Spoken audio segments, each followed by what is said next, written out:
This webinar is being live streamed, but it's not recorded yet. So we have to wait for that.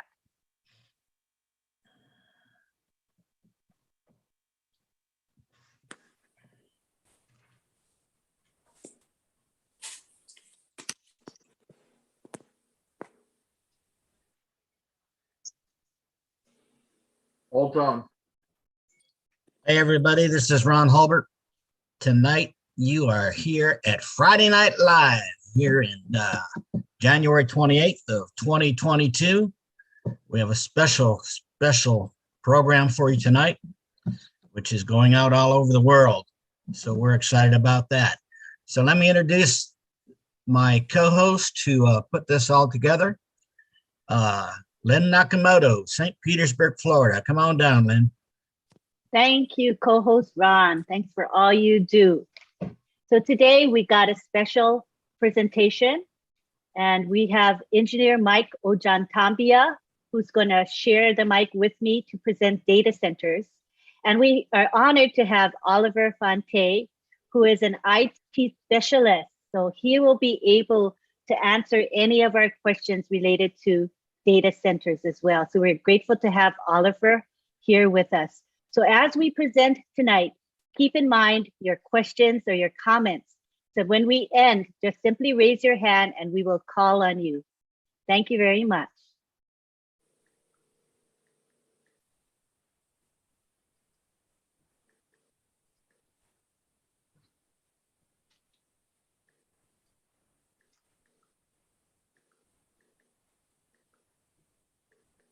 Let me get to the correct screen.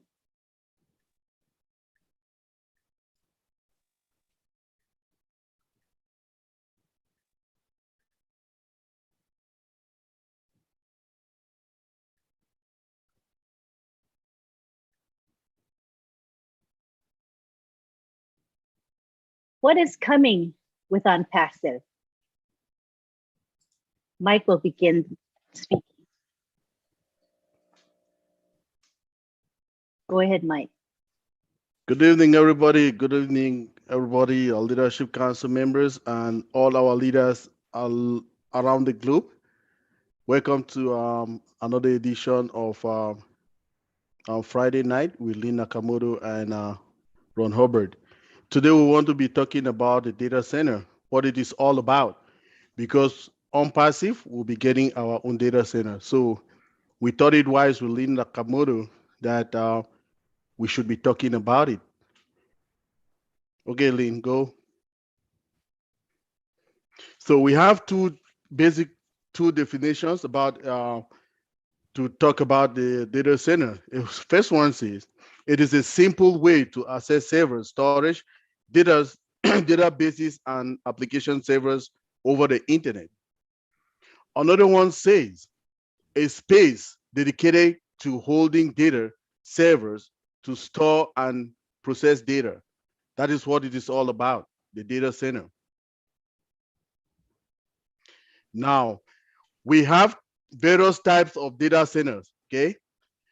Okay, so the first one we want to talk about is the enterprise data center, which are typically constructed and used by a single organization for their own internal purposes.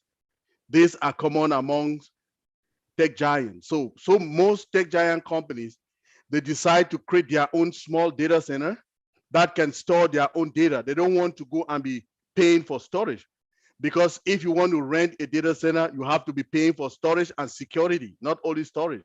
You pay for storage and you pay for security. So some of these enterprises, which are giants, they like to create their own so that it can serve the purpose. So instead of going to rent somewhere to put it, where they'll be paying for security and all that, they decide to create their own. The next one is colocation data center. Recording in progress.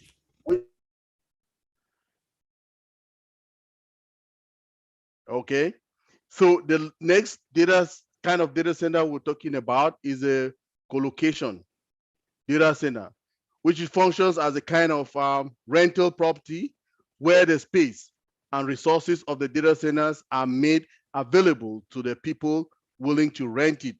So most of the people now, most companies in the industry now, they prefer to go and rent out data centers because they will pay just as they use, or we can say pay as you go. Okay, so the space that you use is actually the exact space that you will pay for. You don't have to pay for the whole data center. No, you will pay for the small space that you will rent out. So that is to cut costs, right? Because if you go build a very big data center for yourself, it is very, very, very expensive. So, but if you just get a small space and you pay only for the storage capability that they give to you, allocated to you, that is what is cut a lot of cost in the managerial rule. Now, we said there's a managed service data center that offers aspects such as data storage, computing, and other services, all a third party serving customers directly. So we also have another one. For instance, a company that you pay, other companies pay for other companies to come get their data and go store it in another position or in another place which is safe for them. So in this one, what are we saying? We're saying there is a third party. That's, for instance, I don't just want to call names. Company A, let's say company A and company B and company C. So company C should be let's say, is the owner of the data.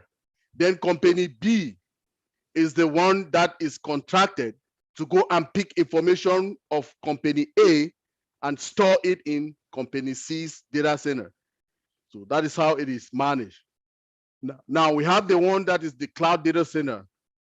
They are distributed and are sometimes offered to customers with the help of a third-party managed service provider. So this is another one. Now, instead of having a physical building that you have all the data stored in that building, we have it in the cloud environment. So we have so many giants of the cloud environment that we'll be seeing them as we go down this presentation. Next slide, please, Ms. Lee. Now, this is an example of a data center. If you see the technician standing right there, he has his laptop or a desktop. Now, basically, you don't just go and keep the data there and you leave them. So you should have somebody who will be taken care of, because the job of this person, he might be a Linux system administrator who is the main person that has access to most of the servers that are found there. So what do? The job of a Linux system admin, they will troubleshoot, okay? They will do a lot of system hardening, okay? They will do a lot of user management to add users into the system and all that. And they will do monitoring. So what he is doing there right now is monitoring. So he's monitoring all the servers that are there. Just with we have some particular commands that we use them on the we can call it a command line interface, okay? So all of that, they also do patching. They patch all those servers. Have you see them for there? They patch them for vulnerability.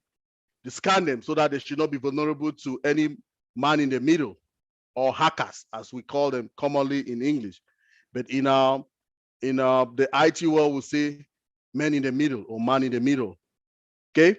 Now they also do, right there as he is, they also do installation, configuration, and decommissioning of servers. As he's standing there, that is, you don't know what he's really doing. But those are the things that the people in the back, it's a back end job, okay? A Linux system admin is a back end guy. That is what he's doing there, and that should be a Linux system admin standing right there. So if you see the layout of the data center, they are arranged they're arranged like in a stack, okay? 1, 2, 3. There are so many of them over there as you see them in one rack. arrange them in racks, 1 rack, 2 rack, 3 racks, you know. So data centers are basically very big, very, very big, okay? Next slide, please, Miss Lynn.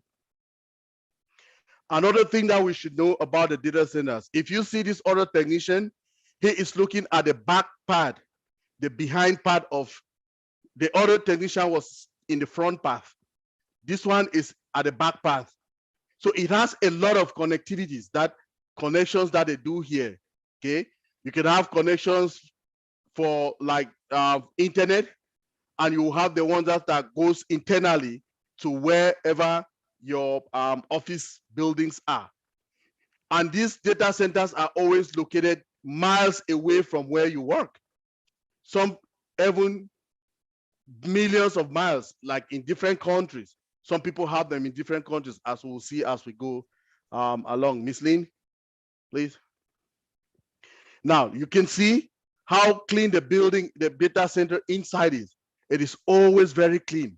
There should be no leakage, no leaks. You cannot go there and see any water. No, there should be no water. So another thing is that it is very, very noisy. Do you see all those racks that are covered there? There can be some companies can be film production companies. They do what is called rendering. And the rendering that they do is on what they call blades, render blades. So those rendering blades, they make a lot of noise. Very, very lot of noise. So what happens is the noise, they have a lot of fans. So with all of this environment need to be cooled, okay? It need to be cooled. So you have so many large fans which are blowing, you know, fans are going so that this temperature of in here should be cold, okay? But not very cold in a way that it can affect the functionality of the servers, okay? So another thing, very clean. They are very clean, but they are very noisy. Then most of the data centers are found outskirts of towns. In Canada, where I am, I'm talking now from Calgary, Alberta, Canada. We have most of our data centers are either towards the airport or in the basements of the airport. You can have a very long tunnel, like in Montreal, Quebec, in Canada. Most of the data centers are found where you see the train roads under the ground, the train roads under the ground. That's where most of the data centers are, so that it should not cause some kind of air pollution, right? Let's go next, please. Okay, now, the largest data centers in the world. Let's get some kind of statistics, right? The largest is China Telecom. It's one of the largest. Then we have China Mobile. They have their own too. The Citadel campus. We have the Range International Information Group. We have the Switch SuperNAP. We also have the Dupost Fabros Technology. We have CWL1, and we have Utah Data Center. So those are the largest in the world as we speak. Next slide, please, Ms. Lynn. Now, let's look at it based on country. What is it?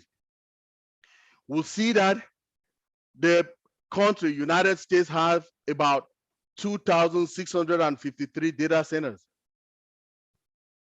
And United Kingdom comes second with 451. Then we have Germany, 442. Then we have Canada with 279. We have Netherlands next with 274. The next country is Australia with 272. The next one is France with 248. And the next one is 199. So I just wanted to tell the people we have 4 kinds of data centers as well. We have the Type 1, Type 2, Type 3, Type 4. Last Friday, somebody asked me a question about that. I did not really get the question very well, but we have 4 kinds of data centers. Type 1, which is Type 1, Type 2, Type 3, and Type 4. Thank you very much, Ms. Lynn. Next slide, please.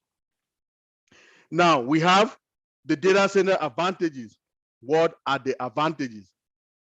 It is what? Affordable rates for customers. That's what they offer a lot. Now, robust software and hardware, great system performance. We also have customers do not need to hire people to maintain and manage a data center. Then instant scalability based on customers' needs. Now, services are always available, like there's no failure and backup in the system. So what does that mean?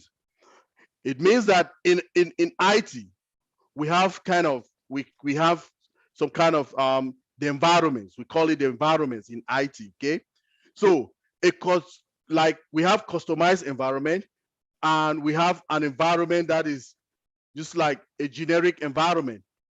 So the generic environment will be that one that we have the development environment, we have the test or the quality assurance environment, then we have the production environment.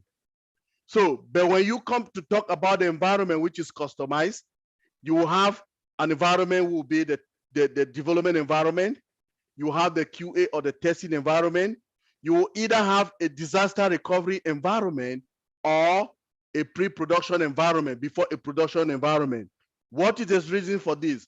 So that there should be a switch, so that if your services are getting offline, okay, if you are getting offline, they don't want any downtime. So if the production environment is getting a problem, they will switch immediately either to the pre-production or disaster recovery environment, because they have the same capability and the same functionalities. All the systems that are in the pre-production or disaster recovery is the same as the production. So that if there is any power failure or anything, there will be that switch very swift, and you will not even understand that there is a problem. Thank you, Ms. Lynn. I hand it over back to you.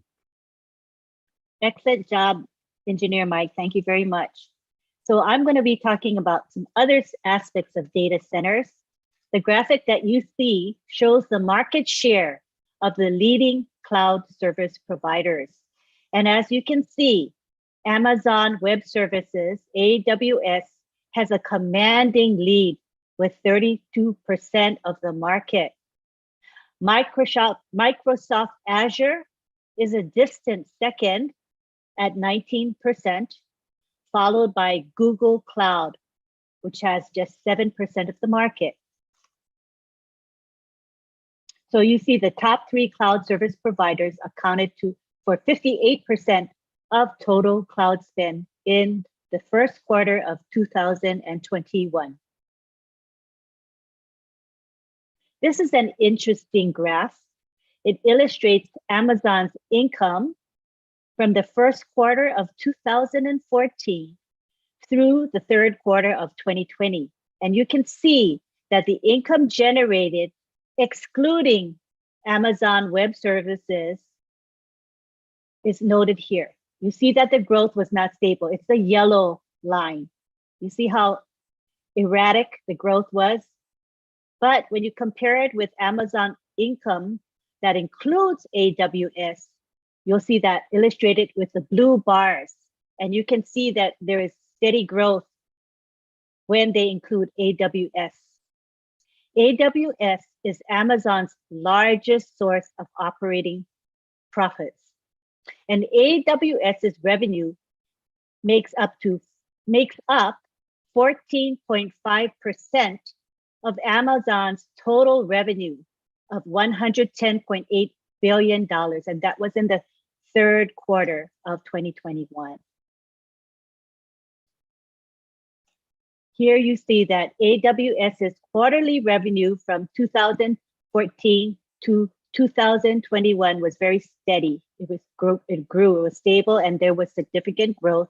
And in the third quarter of 2021, which is at the end of that graph, you'll see that AWS's revenue jumped 39% to $16.11 billion US. There is a high demand for data centers. And why is this? Data generation and use has risen leading to a greater demand for data centers. In this age of data, there are about 7 billion internet connected devices, and this number continues to grow. Many of these devices generate large masses of data that must be captured, routed, and retrieved. So companies find it very expensive and difficult and time consuming to manage all this data in-house. So more companies are outsourcing their data operations to third-party providers, which specialize in data center operations. And that is why there is a huge and growing demand for data centers. And you can see that in January 2021, there were 8,000 data centers globally. This is just mind-boggling. Let's look at the market size of cloud computing worldwide. It's very, very huge. In 2021, the market size was $445.3 billion US dollars. And the projection for 2026 is $947.3 billion US dollars. Let that sink in. OnPassive, as you probably are aware of by now, you know that OnPassive is going to have its own data center, which will be completed in about 2 to 3 months. And in fact, OnPassive is now migrating its data to this data center. What are the advantages of having our own data center? Well, first of all, autonomy. OnPassive will have full control over services. There will be no dependence on a third-party service provider. This is very important. Secondly, is security. OnPassive will be able to protect its valuable intellectual property and sensitive business data. So these are the reasons, some of the reasons why OnPassive has decided to have its own data center. Let's talk about profit sharing. OnPassive offers founders the opportunity to share in the profits of the company. There's a monthly distribution of some of the net profits that goes to founders. And as OnPassive revenue increases over time, founders will directly benefit by getting more and more of this profit sharing money.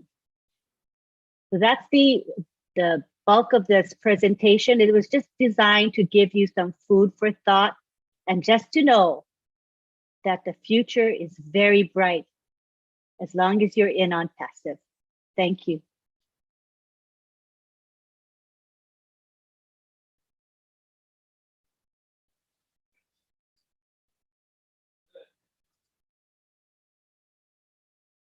Thank you very much. Short and sweet, but enough to give you a taste of data centers and why we should all be so excited about the fact that OnPassive is going to have its own data center very, very soon.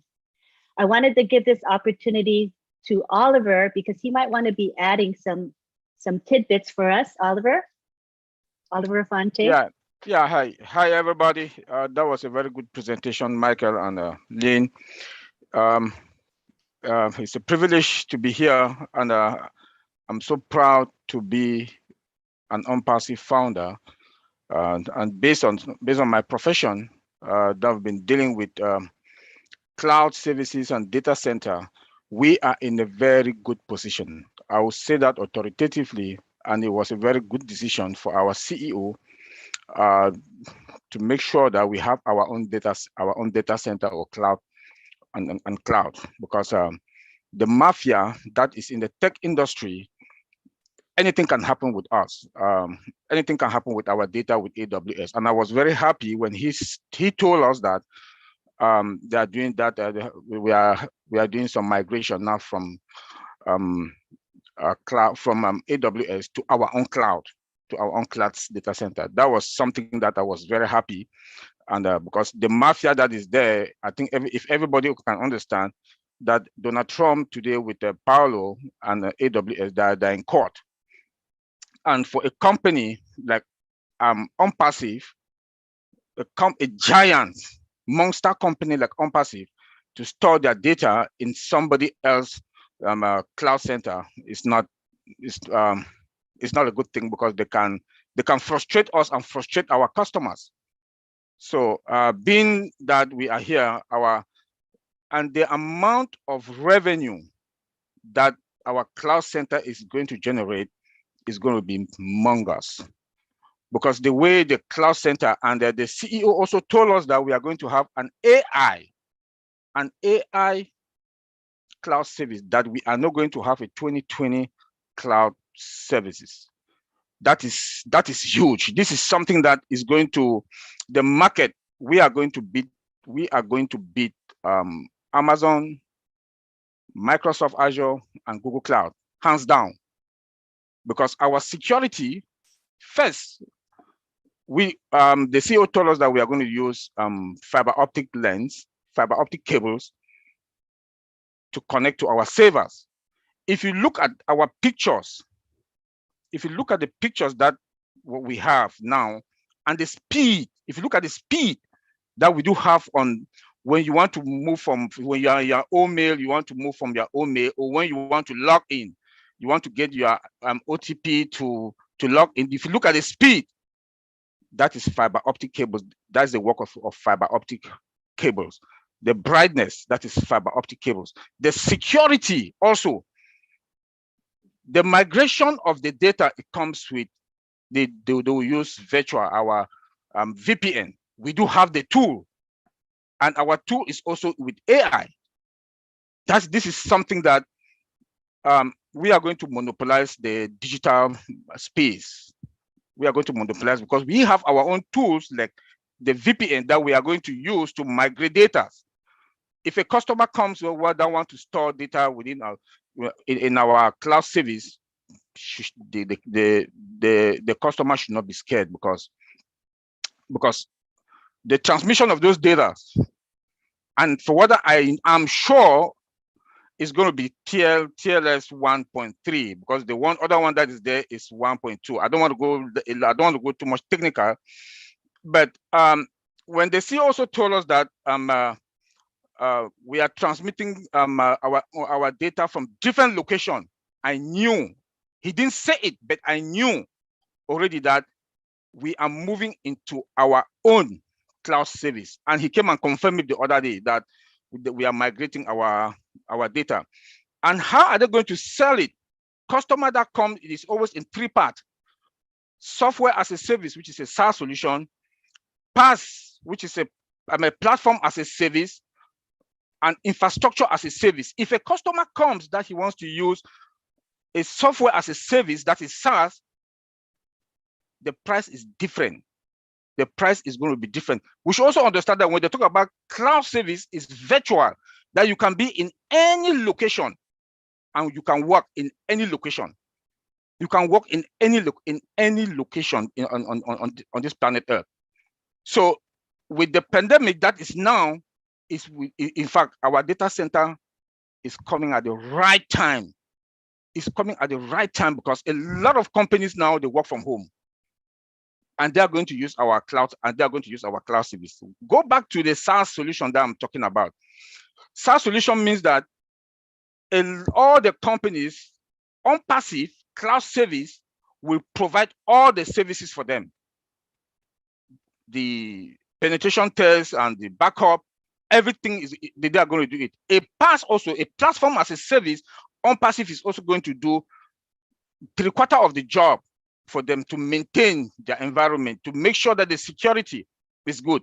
And infrastructure as a service is the one that you just come and buy the space in OnPassive, and you will manage it yourself. So you see how we are going to make money from the software as a service, the platform as a service, and the infrastructure as a service. This is going to be something that we are going to be, in fact, then we are going to have other different locations. I think Michael just talked. Michael also touched on that. Michael also touched on that. That we are going to have different locations. That immediately something happened. Let's say they come and burn our location. Within second, the other location picks it on. That you will not even realize. We had a meeting one time with the CEO, and when we were moving from our savers to the new life environment, he said that we had a shutdown 4 times, and we didn't discover it, we didn't realize it. That is replication, redundancy. This is something that I'm so proud with, because when the CEO is talking about these things, I'm like, you know, we are in the market and in the digital world that we are going to own the digital space. I'm not seeing AWS, Amazon, which is AWS, Microsoft Azure, and Google Cloud to beat us in anything, because our security is going to be perfect. Our speed, at least all of us now, we are in beta testing. We've tested it. We know what is coming. We know what is coming. You know, tell me which other company that the one that they will not leave and come to OnPassive cloud service. So backups, we always have backups in different locations. Like I think Mike also touched on that. And I would like to rest my case. If any questions, then we'll take it from there. And our market, I just want to make sure to assure us that where we are going to be the monster in the digital space.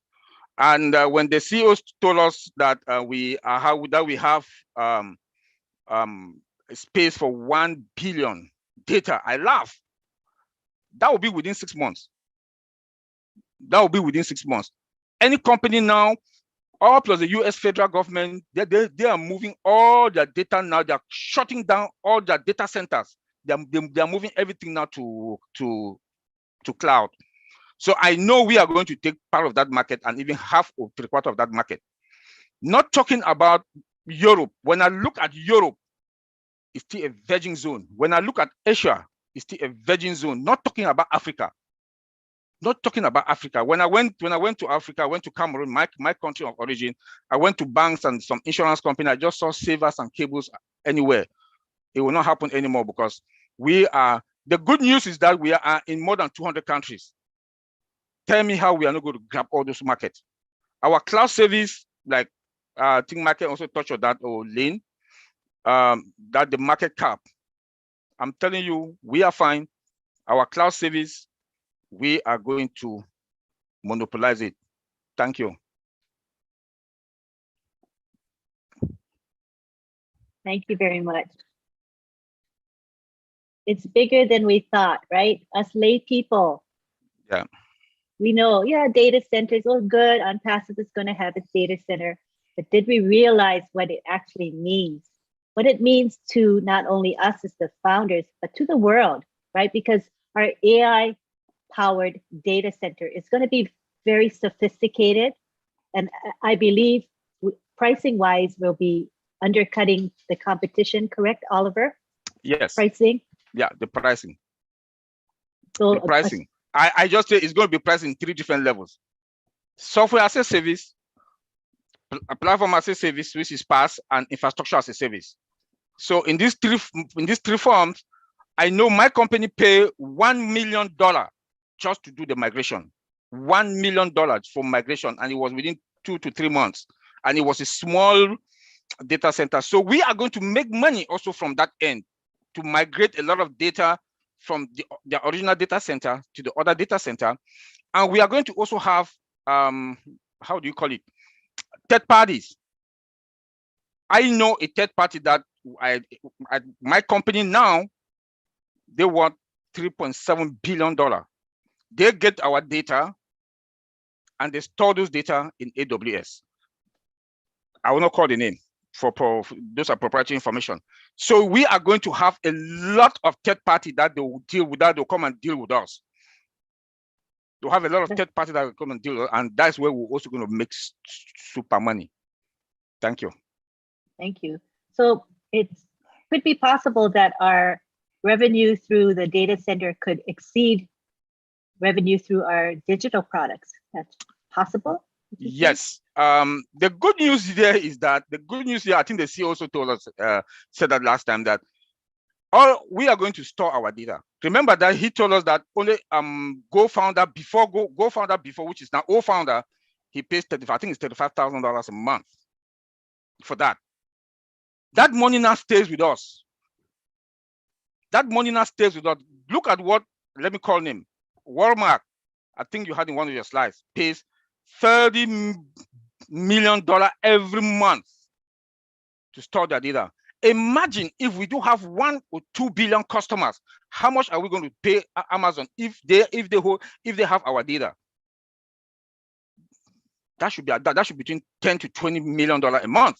But now we have our own data center. We store everything within us. You know, the money comes back to us. It's a circle. It's a circle. The money comes back to us. You know, so this is a game changer. This is a game changer in the world. It's a revolutionary. OnPassive is going to be a revolutionary company that, in fact, we should be careful. We should be careful. I'm very happy. I'm proud because when I listen to our CEO talk, I laugh. I just laugh. I see if all the founders know what is coming, if the founders will know what is coming and where we are, that's why I keep telling people, don't look at the $97. That is not the value of what you're going to get. That is not the value. If you want to look at the value, the CEO at least should be at least $3,000 or $5,000 for the value of one account. For one account, it should be at least $5,000. But don't compare it. I keep telling my team members and other friends, do not compare that $97. It's just because OnPassive is built out of heart and love, humanitarian. So as an IT person, when I look at it, I look at other companies, the money that they make. Thank you. Thank you very much.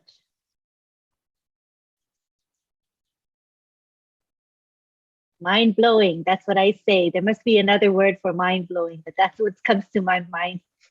Just amazing. Just amazing. All right. We have Engineer Mike Ojantambia who would like to say a few words. Okay, again, once more, people, I come again with another perspective now. Thank you very much, Big Bro, Uncle Oliver Fonte from the All Winners team. Let me tell you people this. I see Madi is just looking at me. Okay, let me say it. So, as a Linux system administrator, I'm a Red Hat certified Linux system admin working in the industry as well. So, we had a I just wanted to enlighten you people what is calling migration is all about. The migration project is a huge project and will bring a lot of money. So if you have your equipment or you have your servers in your environment where you have in your office building and stuff, we call it in the IT world on-premise. Now, migrating, let me say it again. If you have your equipment, your servers at your job in an office business building or an office space, we call it on-premise. Now, if you have them somewhere else, it will be in either a data center or it will be in the cloud environment. Now, to migrate, you pay per server, per the information they want you to migrate them. For instance, they just want to get just some data from the on-premise to the cloud environment. We had a project like last year, and the project was to migrate this client had just about 50 servers. So just 50 servers. So migrating 50 servers, their database from the on-premise to the cloud environment. Okay, that project lasted for about, in IT, that's the thing about IT. So we should be understanding some of these things now as we IT people we come here and break them down for you. Like Uncle River, I was breaking it. I want to break this also to you people. A migration project which starts, basically you will say, oh, this project will finish it in 2 weeks. But guess what? You not finish in 2 weeks. You can never. That is what we have people that they call the how do they call it? They call them the Scrum Masters. They'll come and be telling you that, oh, because of this, you can do that just for 2 months, for 3 months. No, it's not at all. For an IT project, you can never specify. You can never say, I'll do this in 2 days. No, you can never. Guess what? All of us, were talking as a team. It is a team of 15 engineers talking. Linux system engineers, database administrators, database engineers. And also, we have the DevOps engineers, a team of 15 people. We are working together for this project. This project has just 50 servers. So in a nutshell, we can say, oh, will we do this just for 3 weeks, 2 weeks, 1 week? Not at all. Never say that. It will never work. Now, we planned everything and we started a project. That project ended up for 6 months. Those were 50 servers. Just for 6 months. Now, OnPassive has more than 50 products, okay, plus products. If we were to migrate on-premise data to a cloud environment, just 50 servers for 6 months. So if we have 50, just imagine that a product as big as OSTAF. Imagine how many servers can OSTAF be running all over the world, in all the countries. Okay, let's put it that it is about, let's just say about 100 servers. Let's put it at that. So 100 servers, we were to do just migration of data from on-premise to cloud. For 50 servers, we were to use the Scrum Masters or whatever, they say 2-3 weeks. We ended up doing it in 6 months. So just imagine how 100 plus or 1,000 servers will be. That is a monster that OnPassive has. So in IT, you can never just really say, oh, we'll do it in this number of duration. No, everything is going well. There will always be something.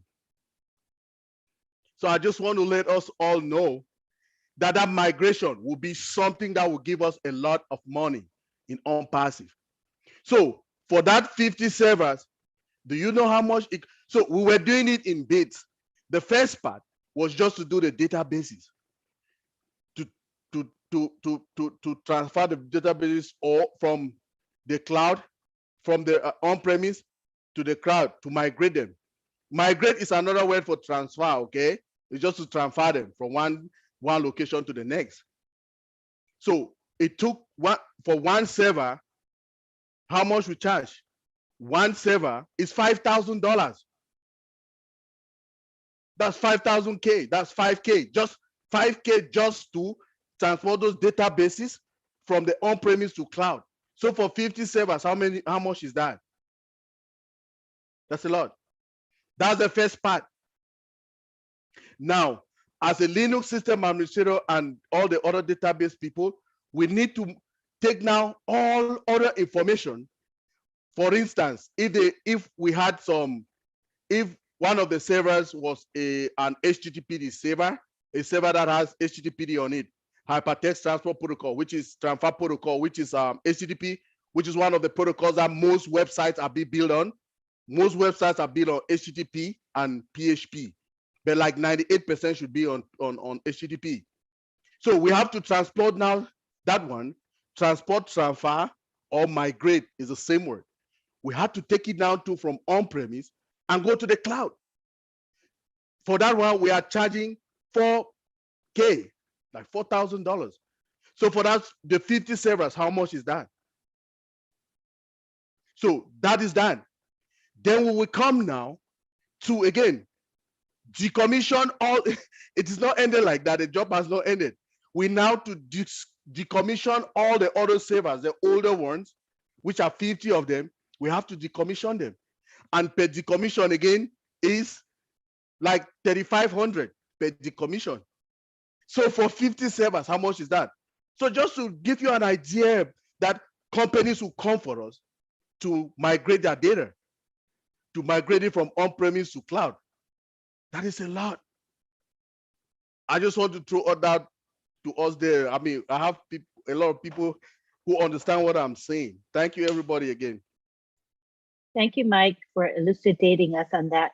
Another revenue stream for OnPassive. That's big money. Good for us, good for the company. Great. Thank you. Next, we have Jeffrey Morlock. Please unmute yourself and share, Jeffrey. Wow, that was a lot of good tech. A lot. I got my money's worth. I got my admission right in that. Thank you, Lynn. And by the way, thank you, Lynn and Marty and Chris and Ron for hosting this. I get picked on a lot, but I want to kind of just hit like 2 or 3 little subjects just to kind of explain in layman's terms. The first thing I think is, why do we have to have data centers? Mike started to touch on this, and it's simply because data centers are controlled environments where the servers are kept, right? I mean, they're essentially temperature and humidity rather controlled environments, because this allows the machines to operate either at a premium or an optimum or at least safe conditions. I mean, he was talking about noise, and it gets hot. There's a lot of heat. I mean, when you're starting to data dump and you're starting to crunch like these things do, it generates a lot of heat. So there's a lot of AC going on, and there's a lot of controlled environment. So that's why we've got to have it. And I love too that they touched on the application services, and we can drill this right down and specifically match this to OnPassive, because application services, actually those providers, they make up a large segment of the business that provide the software-based services to other companies, right? And these are services usually done across a network. And examples are the ASP services, which are web hosting and email. You may have heard Mr. Mufareh talking about when we start our own web hosting and we're controlling our own data centers with our own emailing, then we can also control the gate for all of those things, which means we get to define what spam is and what the parameters are, and just a lot of things like that. So this is why this is appropriate, and this is applying to OnPassive as what we're using the data center for. Another one engineer Mike talked about was, and you can see this, it's plastered right on the front of the onpassive.com site, where it says that we are a software as a service provider, right? Oliver mentioned this earlier. Well, it's a lot cheaper sometimes to purchase software only when you need it than it is to buy a lifetime license, right? Especially if you're buying it for a lot of people, or for a huge company or something. And accessing this software as a service through the web without installing it on your devices, which they'll be able to do through us. That's how we're making money with this thing. It lets their people work together by sharing a lot of data from a central location, which is kind of cool. And the last thing I really want to drill down into is, how are we going to make money? And that's, because you say we're talking about data centers, how is that relevant to OnPassive? Well, we're going to make a lot of money. And how do they? And I'm going to give you an analogy so that people can just understand, oh, wow, okay, this is what we're doing. And most of what they said earlier, the tech heads before me, it'll make a little more sense. But data centers, they're like a hybrid company. And I mean, they're relatively new on the scene, but they're a hybrid between something like real estate and technology and services, right? And they kind of function, if you think about a hotel where you go in and you rent a room, right? That would be like a server, but you rent it for as long as you need to, right? To host your website server, right? And the hotel offers you everything that you need, right? I mean, housekeeping and room service and laundry and power and maintenance and meals. That's kind of like what we're doing with the data centers, right? The work that goes on in the data centers are the services that are rendered to generate the income. I hope that kind of helped. Thanks. Yeah, that's a good analogy, I think, because, you know, do you really want to build your own hotel? Do you want to? Right, right. And that's why they come. Oh, and as long as I'm, if I can, ahead. I don't know if people really understand exactly what a server is, because it sounds kind of nebulous a little bit, you know, but a server, think of that like your waiter, I guess. I mean, it serves information to computers that connect to it. In other words, when users connect to a server, they can access programs and files and other server information. And like Mike had just said, most of those use the HTTP protocol, which, you know, sends web pages and stuff to a user's computer. So that's what a server is. It's like a waiter. Thank you. Great information. I guess Mike wants to share some stuff with us, Mike. Yeah, for Jeffrey, these are servers. All of these on the left-hand side, these are servers. Yeah, All of these are awesome. servers. Yeah, these are servers. So they can connect. Maybe these servers are found in Australia. I stay here in Canada.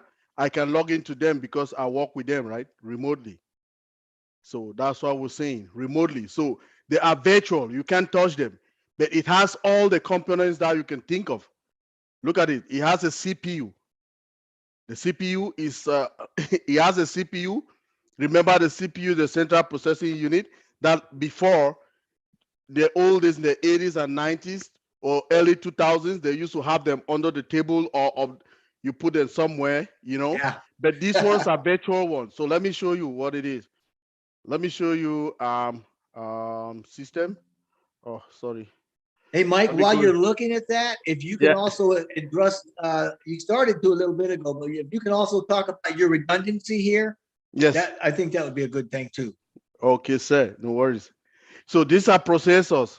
So the processor you will say this one has one CPU. So imagine if we were in those early 80s and 90s or the early thousands, like I have over 500 servers on here. So it means we'll be having CPUs, 500 CPUs stacked up in a very big environment. So the cloud environment is the answer for all of these things. We keep this environment in the cloud, and so it reduces the cost, operation costs for the CEOs, because we don't need to go and rent so many data centers anymore. We go to the cloud environment because it's pay as you go. So you don't want, if you want to go take a big, how do they call it, a big data center, you have to be paying for security.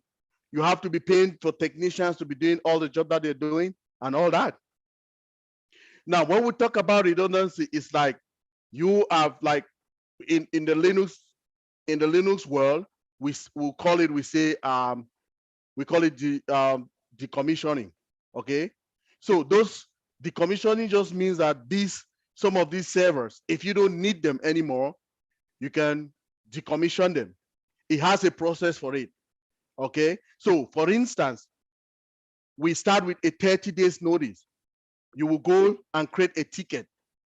All right, you see a ticket like how we go to our back office, we create ticket, is the same thing. But in the IT world, most companies use what is called ServiceNow. Okay, it is a ticketing system called ServiceNow. And we have our own ticketing system in OnPassive called Odesk. So you will go to ServiceNow and you will ask, for instance, this server name is server 85. You will go and write on there and ask from, and remember, first, you don't just do things in the IT world without permission, okay? So we have something that we call the chain of command, right? We have chain of command. You must always ask from your hierarchy. So we call it the chain of command. So I will go to my hierarchy. Hey, boss, this server is using a lot of resources. What do we do with it? I've been seeing it here, but I've not ever seen somebody logging into the server. It is disturbing us. It's I mean, it's blocking some space for some, appliances or some servers. So I will say, in 30 days, I will give a notice. Who is the owner of server 85? They will tell me. If they don't tell me within that 30 days, I will go for a second 30 day and ask again, who is the owner of server number 85? If nobody still turn up, I will go the third time, which is 90 days now. Who is the owner of server number 85? If the person show up, good and fine. So I will tell the person, your server is eating up a lot of resources. Are you really using the server? Because if the person is not using the server, we need to take it off connection, right? Because it is resources. We're trying to minimize resources, right? So I'll ask again, the 30 days, which is 90 days now, who is the owner? If nobody owns it up, I'll decommission it. So decommissioning just means delete or redundant. Just kill it completely, take it off connection, take it off the network and all of that. Is that okay, Jeffrey? Lane, is Jeffrey there? Absolutely. Yeah, I'm loving it. I'm eating this stuff up, and you're schooling me and you're showing me stuff that I don't get access to. So life is good. But I did Okay. want you, if you can tell, because I know that with clouds, and a Yes. lot of people are like, are clouds like data centers? And I'm like, yeah, think of a cloud as a remote data center, so to speak. So you can It's use a remote. Yeah. yeah. But if you can talk a little bit about the redundancy that we're going to have and the need for redundancy, then I think that that'll help too, because I know that OnPassive is looking at doing that. And I know that you had talked about it a little bit ago when you're talking about the speed, and you didn't even feel the hiccup when one went down and the other one popped up. Yes. So that one is talking about what is called, 1 second, let me use my paint here. Sorry, let me take off this one. Sorry, people, I just like, when I'm explaining things, I like to go, if I'll go techie, I'll go techie, and let's get it done. So if in an environment, okay,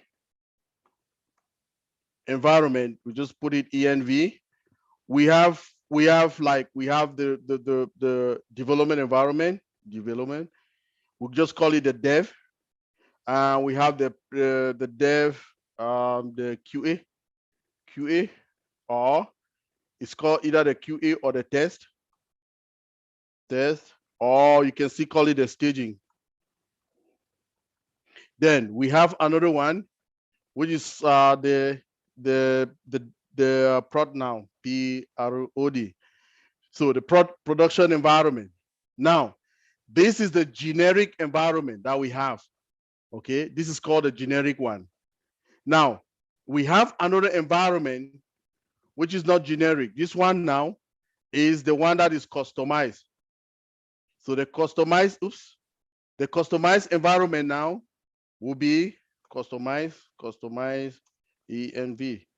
So the customized environment, we have the dev, the QA still again, QA or test, or what again, staging. Then we have the other one is either pre-prod, pre-prod, pre-ROD, and or the disaster recovery. And we have the prod at the end. So this environment, what is the use of this? Like Jeff Murlock is talking about redundancy. So the reason is that in an IT environment, right? We have the development environment, we call it the dev. We have the QA, the test or the staging. This is the environment where when these codes are being created in the development environment, they are being tested to see how they function, so that if there is any bug fixes, bug is just like any hindrance in the code. They can fix it before sending it to production. Now, most companies are like a big company like us in OnPassive. They will have an environment which will be the development environment, which the codes are being developed there.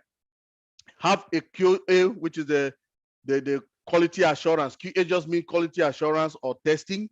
They will also have the staging environment. Now, we have the pre-production environment or disaster recovery environment, which will be a mimic, that's the imitate the production environment. So all the services, all the services and whatever we have in the pre-pro and the disaster recovery is the same thing as a production environment. What is this reason? Why is this? It should be because so that if there is any power failure or there's any problem in the production environment, these environments will take off immediately, the pre-production or the disaster recovery environment, so that there will be, remember, in any business that is supposed to be online, you want to minimize downtime as fast as possible. Just being offline for 1 minute causes a lot in the internet space. So the reason for the pre-prod and the disaster recovery environments that resemble the production environment is so that when there is that changes, nobody should notice it. Does that make any sense now, Jeffrey? He's good. He's good. He's smiling and he's good. Thank you so much, Engineer Mike. You're welcome, everybody. All righty. Thank you very much for that education. Now let's see who we've got. We've got Tony Monk, who would like to share with us. Go ahead, Tony. Hello, Lynn. I'm going to be a gentleman and let Cindy Hopkins speak first. How you doing? Great webinar, by the way. I'm going to let Cindy Hopkins speak first. I'd like to hear her beautiful voice. I haven't heard from her for a while. Hello, Cindy. I'm glad you're here, Cindy. You can unmute.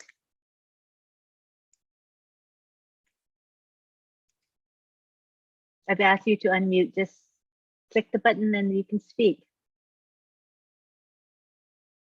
She may be away, Tony. So you go ahead and take the floor and she'll come back. Okay, she could be. Mhm. Yeah, great information tonight. Wow, thank you so much for that information that you guys went through about the data center.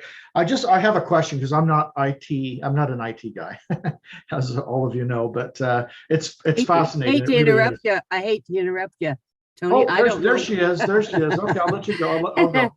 But you know what? I was clicking on it and clicking on it. It wasn't doing a darn thing. But thank you, by the way, Tony. And, you know, a huge thank you to Lynn and, of course, Ron and Marty, and then Mike and all you folks. I mean, Oliver and Jeffrey Morlock always, you know, with his wonderful input and questions. This has been an awesome webinar so far. I mean, very, very enlightening. Really appreciated what Mike had to say as well. And some of the questions, and I was reading some of the remarks too that Tony made, and I really liked it. And I'm sure you'll elaborate a little bit, Tony. But, you know, I just want to, I'm not techie, okay? We all know that about me. If you guys have been a founder for 2 or 3 years or 4, you are close to 4, you know I am not techie.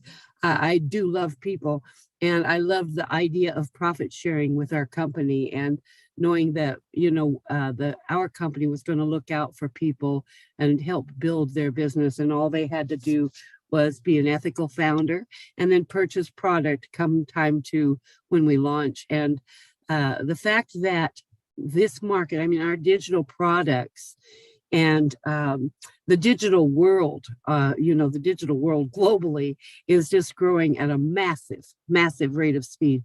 And the fact that we are invited, and not just invited, but our company is being set up and built to share in the profits. And this company of ours, our beautiful company, our CEO, is making sure that we will all share in each and every aspect of the digital world, of all the digital products, and of everything that we offer. We will be profit sharing. And so I think it was Mike that mentioned it. It might have been Oliver, but I'm really not sure. But the you know, I think it was Oliver that you know, the cost, the $97 is just, you know, it's just ridiculous. But at the same time, you know, we aren't launched yet.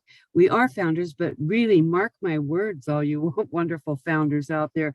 This is our little founder position is a piece of digital real estate that years from now, I mean, we'll be owning Hiltons all over the world, or we'll be owning, I mean, to me, each position is just a huge value in digital real estate. And that's the way I look at it. And I look at it in my non-digital, non-technical mind. Okay, Tony's gonna love this. But, you know, I could be the only grower in the United States of vegetables and of produce. And so I'm a data center, all right? But all of the grocery stores, all of the farmers markets, everyone has to come to me to get my product in order to sell it to the individuals that are going to buy it. That is a data center, folks. And that is what we'll be sharing in the profits. We have to have the data centers in this digital technological world, okay? They have to be there, and we will be sharing in that. So you can be the grower of all of the product in your country, and every store, every market would have to go to you to get that product. Now, again, there's more than one data center, but not very many when you look at the global market. Or say you are the gasoline, which we're not going to have gasoline powered vehicles all that much longer, but for a long time, gasoline, it was huge. You had to have it. If you were going to have a vehicle, you had to have it. And if you were the only supplier of gasoline to all the gas stations in your country or in your neck of the woods, and that you received a bit of profit from each and every person gasoline, and every vehicle, every truck, every all of those tools and all of those pieces of equipment needed that gasoline, and you were earning a little bit of profit. It doesn't have to be very much profit. I would rather have, 1% of the efforts of 100 people than 100% of the efforts of one person. And that's kind of this, to generate a few pennies on millions or thousands of purchases or users is going to be huge, guys. And again, I really, really appreciated Mike and Oliver's input on this, because I've learned a lot, and I will get more techie than I even want to be. But I thank you for that. I thank you, all you wonderful founders, all you caring people. You guys are incredible. And the fact that you show up and help each one of us, I am just, I feel the same way that's been said 100 times tonight already, almost, that I am honored to be in this beautiful crowd of people and to be connected with each and every one of you. And I thank you. And Tony Monk, God bless you, honey. Back to you, all right?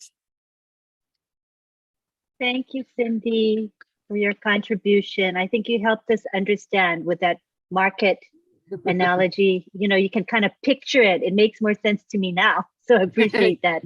It really made me understand. Yeah, it helped me as well. I'm a non-techie, so thank you so much. All righty, thank you. So now we've got. Can you mute me before you give it back to Tony? Mine won't. My button's not working for some reason. Sure. All right. Hi, Tony. Hi, Lynn. Thank you so much. Thank you. It was great to hear from you, Cindy. I haven't heard from you for a while. Cindy, Jeff, and I, and a couple of us go back all the way 4 years back, right to the beginning of it all. Isn't that amazing? Now we got a data center. I mean, think about that. That's just amazing.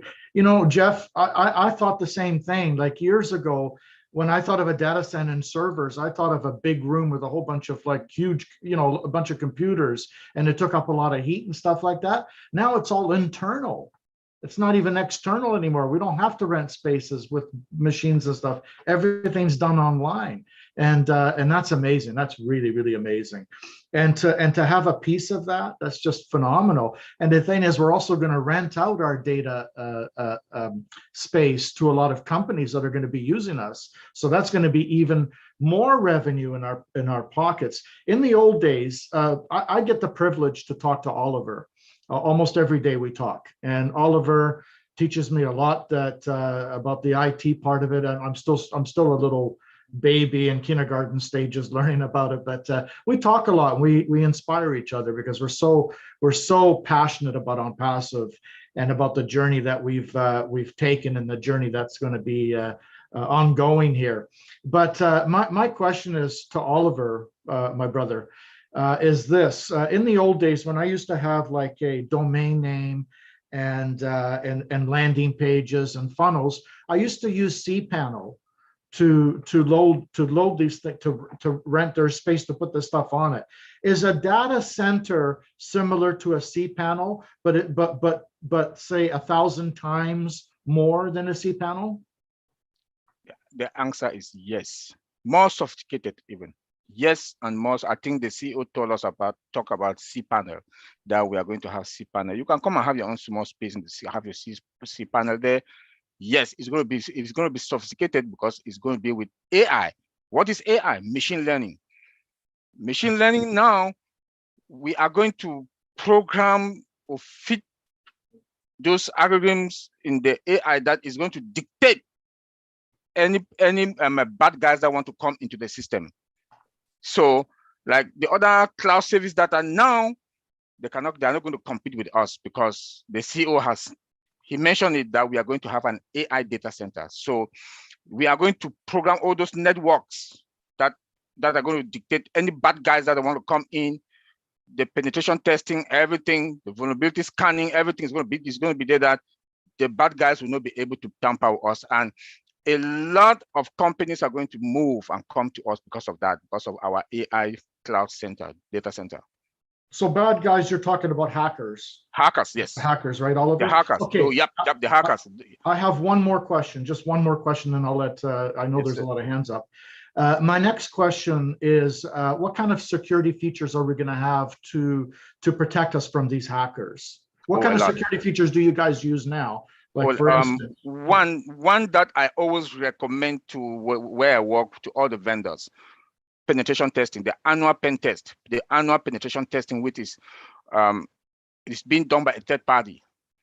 I don't know how our CEO wants to do with us. Maybe we are going to have a separate department for that. But there's all IT security company department, they do have that department. But I always recommend a third party to do it, because what they do, they will hack the system, pound it, protect it, hack it, protect it, hack it, protect it. It's a process that takes about 6 years. I mean 6 months. I'm sorry, about 6 months to do that. Then after that, they have to have vulnerability scanning, or they might have also automatic pen test. I always recommend automatic pen test after they've done a manual annual pen test, a one-time thing every year that is going to be certified.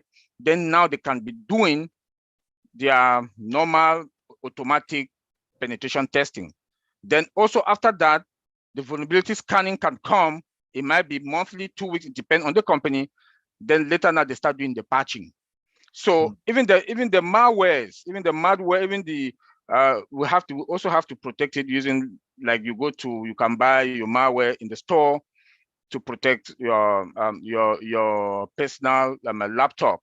So those are a lot of ways are there to protect our system. But penetration test, the annual one-time pen test, is what I always recommend. Then they can do their quarterly or monthly automatic pen test and also vulnerability scanning. Then they start doing the patching. Great. Thank you so much, Brother Oliver. Appreciate that. It was just fantastic information. So there's lots to be excited about. Oh my God, I'm just very, because if you understand the big picture, believe me, you won't be able to sleep tonight. Thank you so much, Lynn, for letting me speak. I appreciate it. Thanks. The good news is that we have AI, and with AI is machine learning. Machine learning, we train AI how to handle things and to protect the system for us. So before you come, there's an alert in the system. So the hackers cannot even tamper to come in. So what AWS they're trying to do now, they are trying to patch, but our own is going to be from scratch, from foundation up. Why that the other ones is being made, that what they're trying to do now with AI there is they are just patching. So tell me why the other companies will not come to us, because they know that we are secured. If a CEO wants to sleep, he will sleep well because he knows that all his data are being secured. Yeah, thank you. Hey, Lynn, can I add something real quick? Certainly. Yeah, along with what Oliver and what Tony asked. Ash has a staff that was hired to hack their own system. Okay, that's what they're there for. They hack. When something's done, they send it to them. Can you hack into this? So they go in there and try to open the safe. Another way to look at it. And if they can, they say, how did you get in? And they beef it up even more so that somebody else can't do it. That I know they have now. So it's just to add what they were saying when you talk about security. That's inside. They're doing it. They're attacking themselves to see if they can get in. Wow, that's huge. Yep. Wow, thank you so much, Marty. That's fantastic. Yep. Yeah, to add to that, that is what we call in IT security penetration test that I just talked about. That they will hack the system, then see if then they will try to penetrate the system again, hack it again, try to penetrate it again, hack it again, until when the system is totally secured. Is when you had this the presidential election here in the United States between Hillary Clinton and Donald Trump. The U.S. federal government brought all the CISOs all over the whole United States to come and hack this, so that no external bad guys can come in to hack, so that to fraud the election. So it's very, very important. And the good news with us, I keep saying it, we have AI from scratch, that we will use AI to hack and protect the penetration test. Thank you. Just a follow up again, Lynn. I just wanted to add this again. So I'll talk most of the time to bring out another thing in the Linux world, okay? So if we have Linux servers, okay, we have them Red Hat servers, either CentOS or Red Hat servers. The version number 7 and number 8, they have an internal security, which is called SE Linux. SE Linux means security enhanced Linux. So the security enhanced Linux, it has 3 stages, okay? So now when the system, you build your Linux server, those servers that I just showed you people a while ago, if you build your Linux servers, they are there right there. Most of the servers are 7 and 8 systems. So they have this SE Linux, which is a built-in security for them.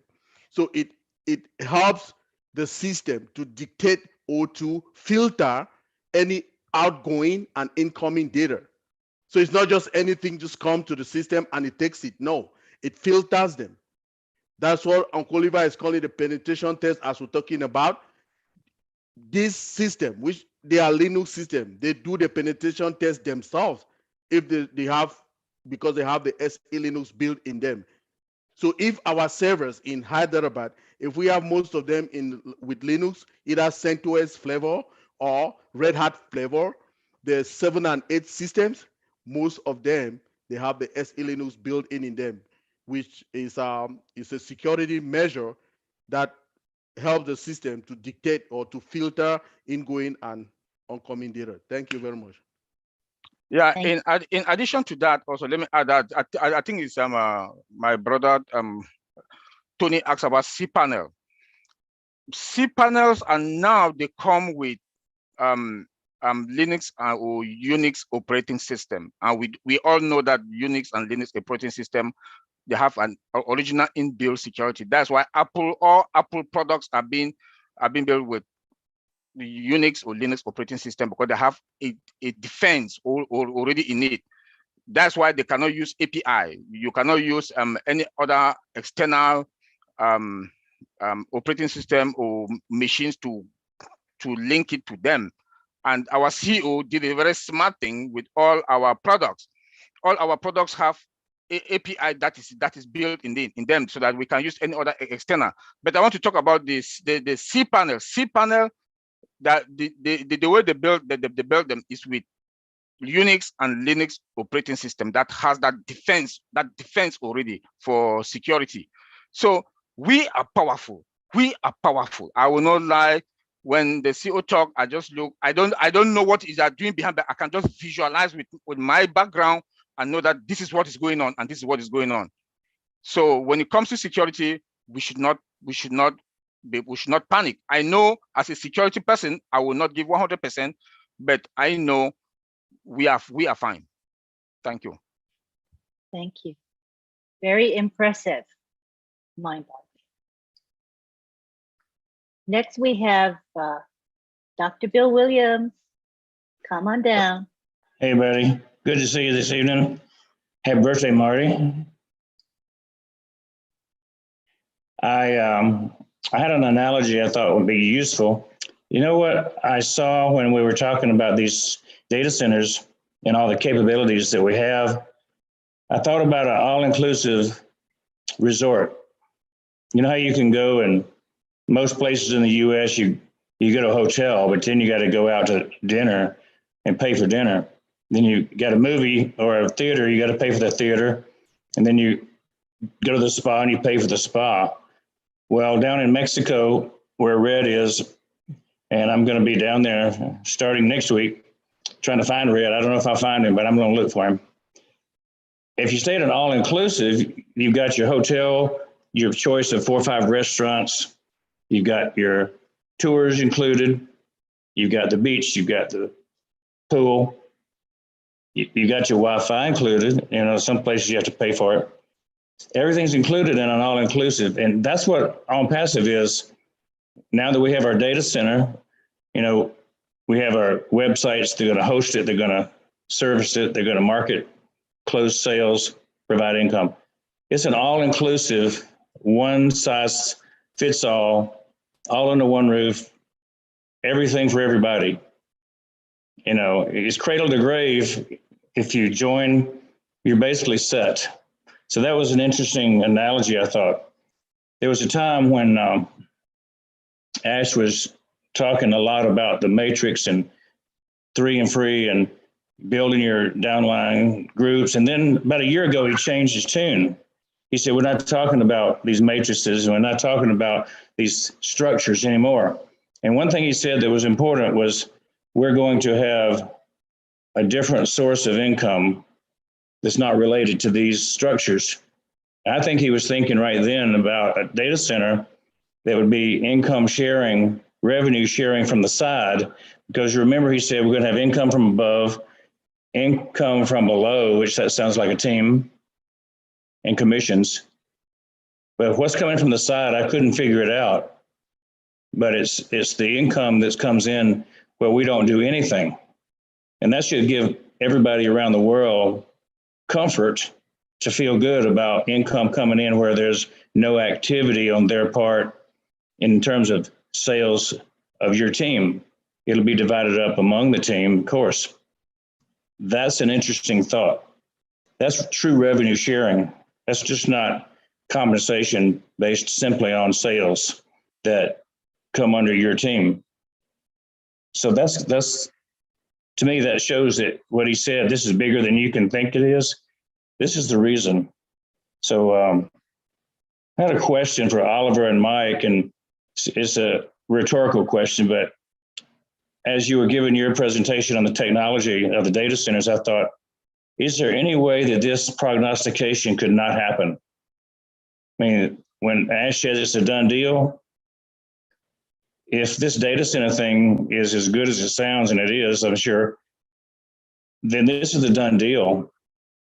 The income stream just doubled from what it was when we all joined. Thanks. Thank you. Yeah, Oliver, you want to take that? Yeah, let me take it. In security, in IT security, you don't give 100%. You don't give 100% that your system is going to be secured 100%. But with what we have now, I'll give between 80. And for somebody like me in the IT security department to give 80, 90, that is a lot. And why do I say that? Because like I said before, we have our virtual, which is a VPN.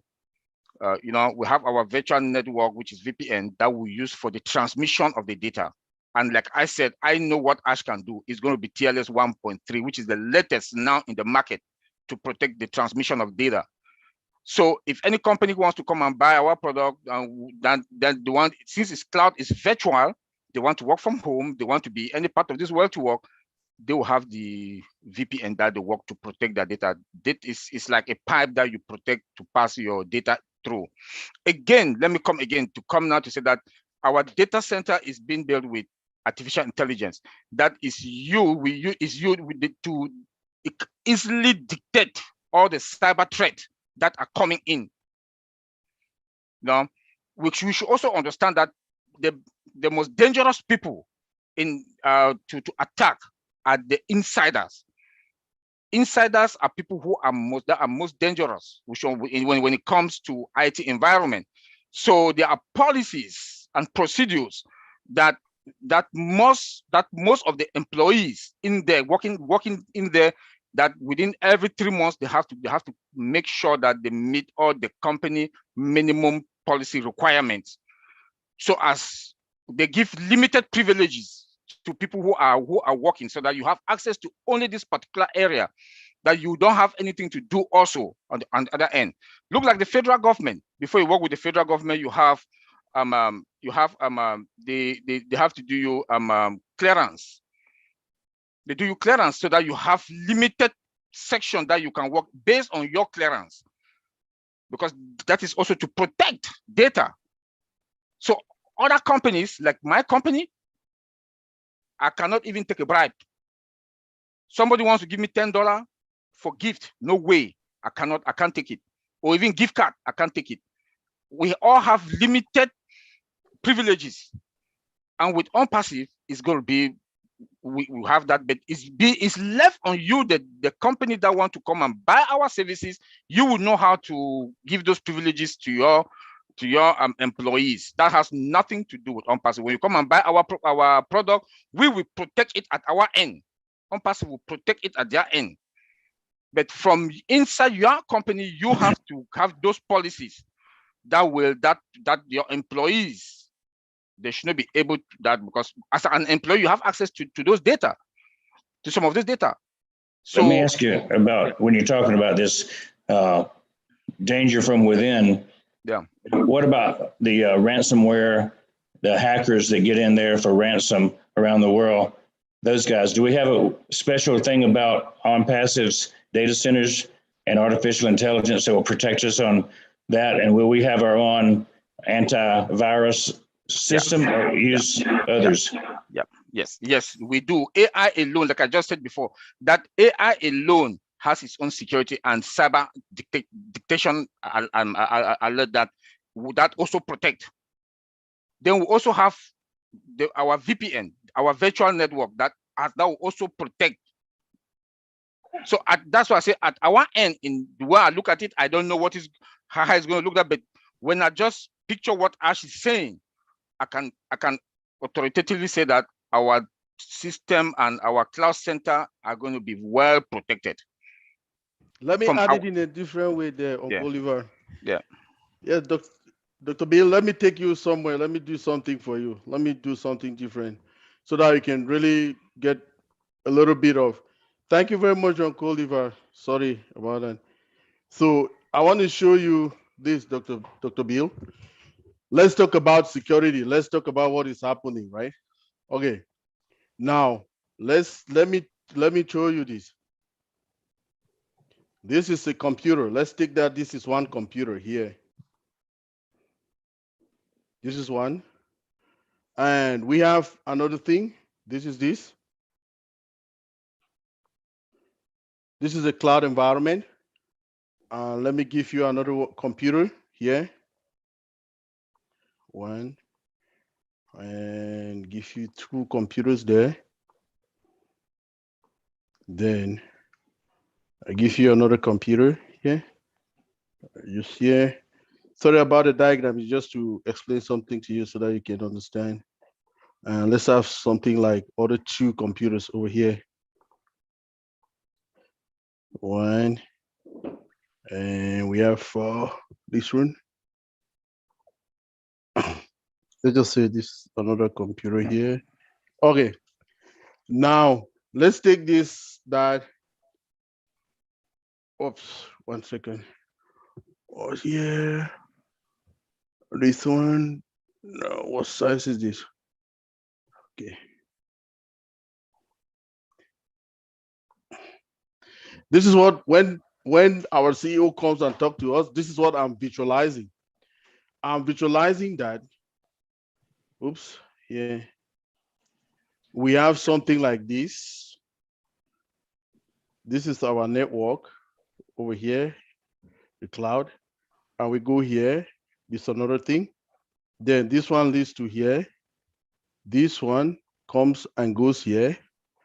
And there is something that, oops, something comes here and goes to this one.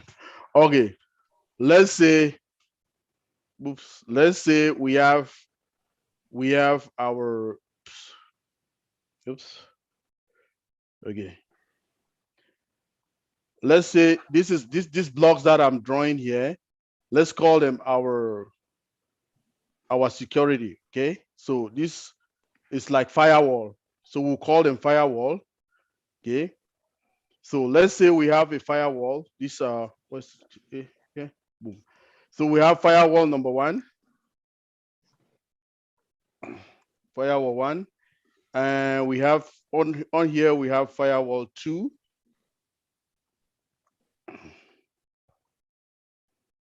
And over here, this is the internet right here. Internet. And over here we have, let's say we have client 1, client 1. It can be any kind of, that client can be any kind of, it can be any kind of services. And we have client 2. And we have, let's say, client 3 right here. Okay. Now, if we look at it, and we have, this is the main server, right? This is the host. Okay, for instance, let's say this our host is hosting, it has a host, it's hosting our websites. Let's say it's hosting our website. It has firewall, okay? Firewall number 1 and firewall number 2. So along here, this area, oops, this area here, let me leave that there and take it again. Why is it coming here? Okay, let me take it again. Along here, we call this place a different name. And this area that has a lot of security there, we'll call it a name. And the name, we'll call it a DMZ, a demilitarized zone. So that means this is DMZ, DMZ or demilitarized zone. Demilitarized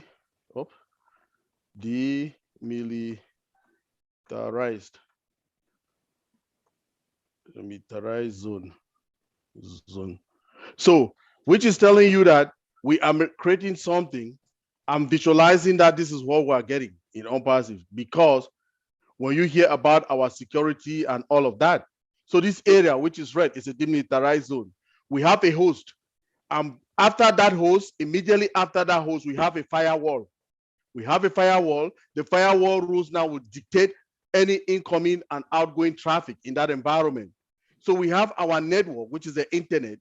And immediately after that internet, we have another security, which is the firewall number 2, which is also capable of addressing or filter the ingoing and outgoing of traffic. Then let's say we have this server number 1. It can be a mail server. This client 1, mail server, it can be a mail server. Client number 2, it can be a printer server. Let's say client number 3 can be for file transfer protocol. So if you look at what we're having, it is another layer of security. We have one layer of security, another layer of security, like real security. Then we bring artificial intelligence adds there again. That's, too much. That's when he talks, that's why I visualize that is something that we're trying to get at. I don't know if that helps you, Dr. Bill.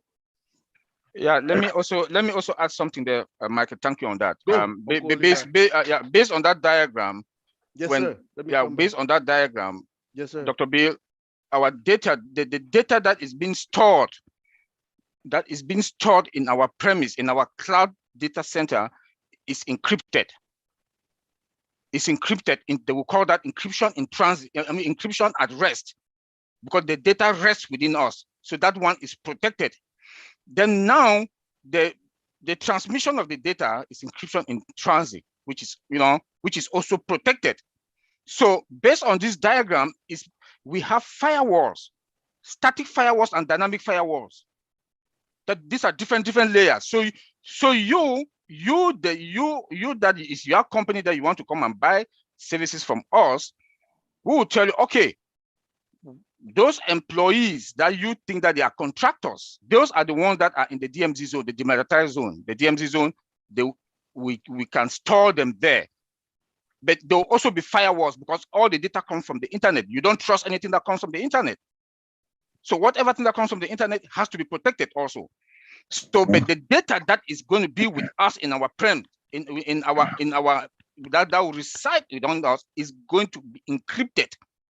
It's going to be encrypted that you cannot even penetrate it, because they are going to be like I said before, that there's going to be a penetration test. Like my brother Madi Degamo said, this department, our CEO has hired somebody that is going to be hacking the system and protecting it.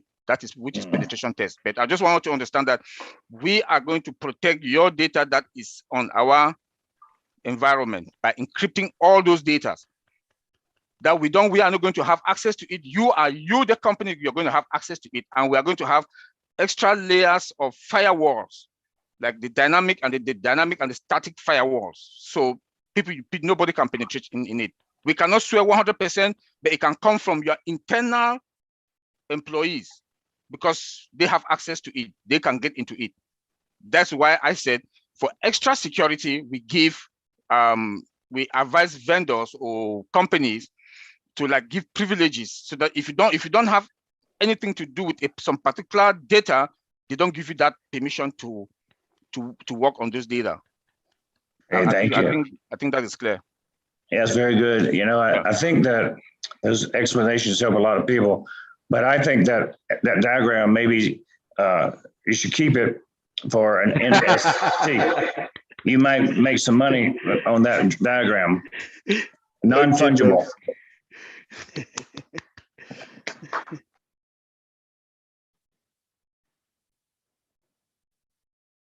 Anything else for Hey, Lynn, from yeah, Dr. Bill? I'd like to add something too, really quick. Like Oliver and everybody's talking about security. I don't know if people know, but not one person in India knows everything. Not one person knows it all.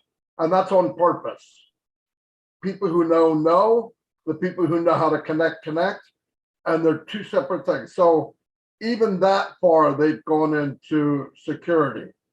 So yeah, it's a big deal. And I know you get these IT guys in here, you gotta dumb it down a little bit so we don't get slapped around. But and you talk about data center. For us idiots like me, if you look at it like there's highways, right? You have highways, you have internet highways, and there's toll booths. We will own the toll booth. So you can't drive on the highway unless you have the toll booth, and we will be collecting the money because we own the toll booth, and they will maintain their own highways. So to make it really simple, from my mind, there's other ways to look at it, but security-wise is a big, super big deal. If you're not secure, don't even build this company. It doesn't make sense. So they're very secure for sure. Thank you, Marty. Appreciate it. We have Bruce Gerstein. Hi, Bruce. You can unmute yourself. Hello, everyone. It's nice to see you. Happy belated birthday again, Marty. I want to thank Lynn and Ron for putting this on and Marty hosting. And I want to thank Oliver and Michael for everything they've done for us tonight. Like Lynn, I'm pretty much in the literate when it comes to, well, she's a lot better than me, but technically I'm an idiot. And one of the things we always said about OnPassive is that even an idiot can succeed here. Most people don't understand a lot of this stuff. So when it comes to technology, but one thing I remember from the beginning, Ash has always said, everything has to be secure. Everything has to be secure. It was 10th month in what he said. And priority things are for founders only, so that people can't get in here and muck up the works.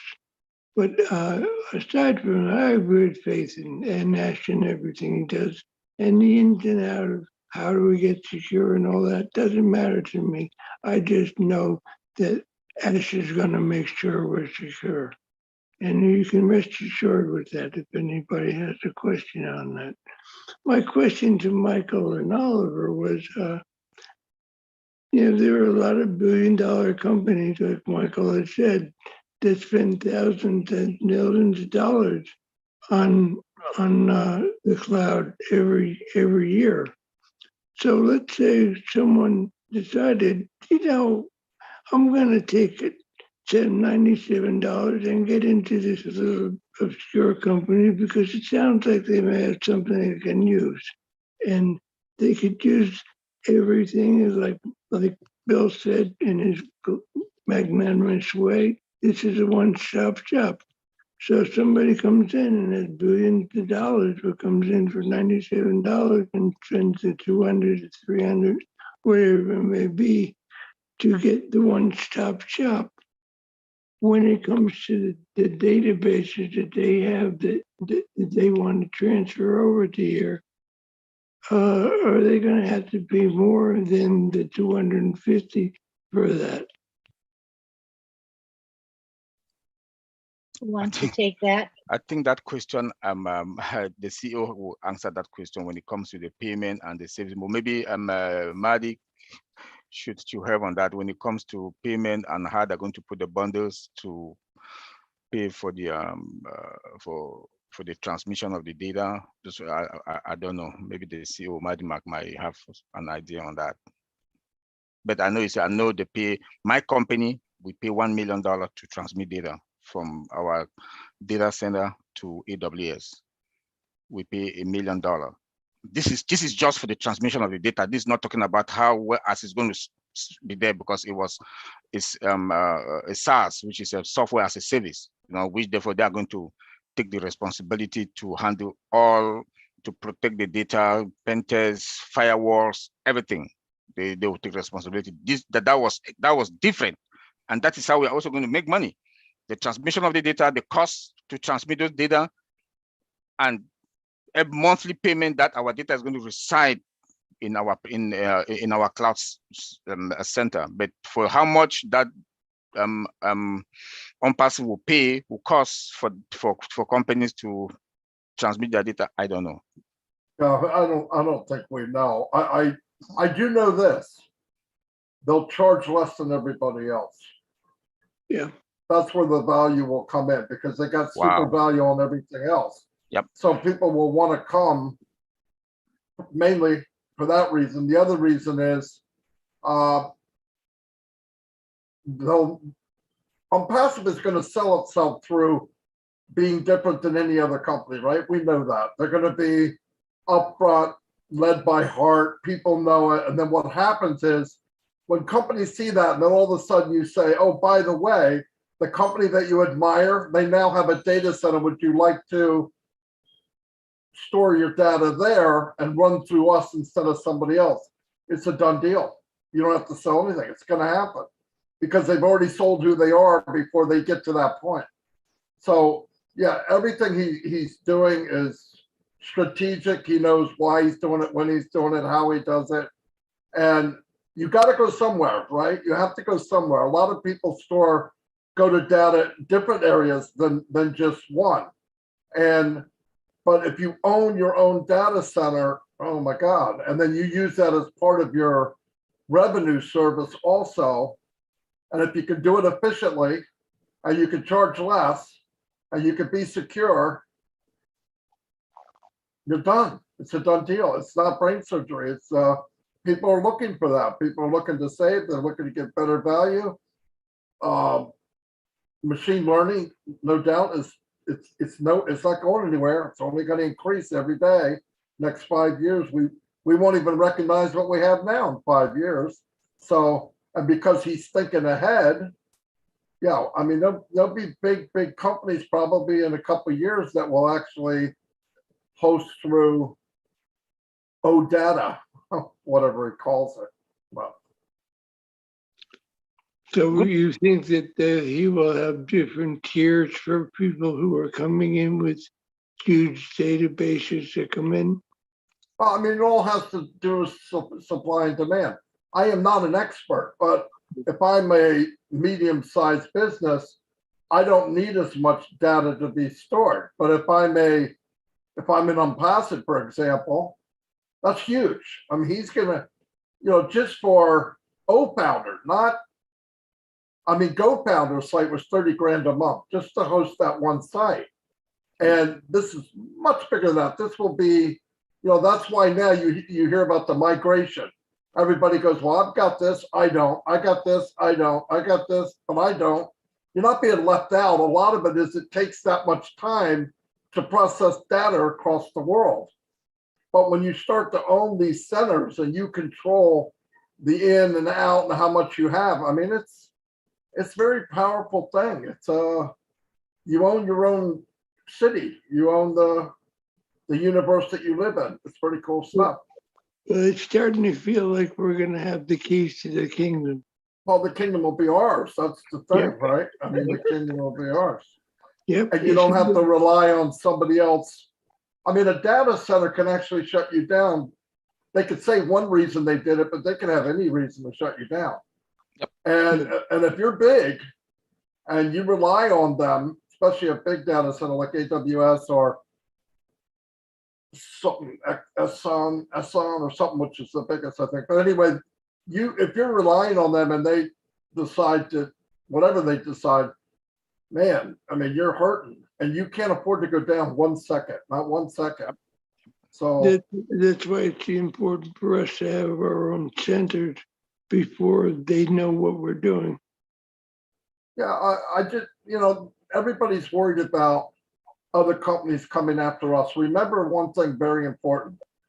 If you looked at business as boxing, we're entering the ring as Mike Tyson when he was 20 years old. We're not entering the ring like some scrawny kid. I mean, we're coming in as a unicorn company. We were born a unicorn. Nobody can say that. They brag about companies that took 20 years to make $1 billion. We're going to enter the ring as one of the big boys on the block. They're not going to push us around. They're going to work with us, or they're going to have problems. Ash never says competition. He doesn't even say it. Yeah, I know. We're going to go there. We're going to offer value. If you have value, competition doesn't matter, right? Because I don't think we have any competition. Zero.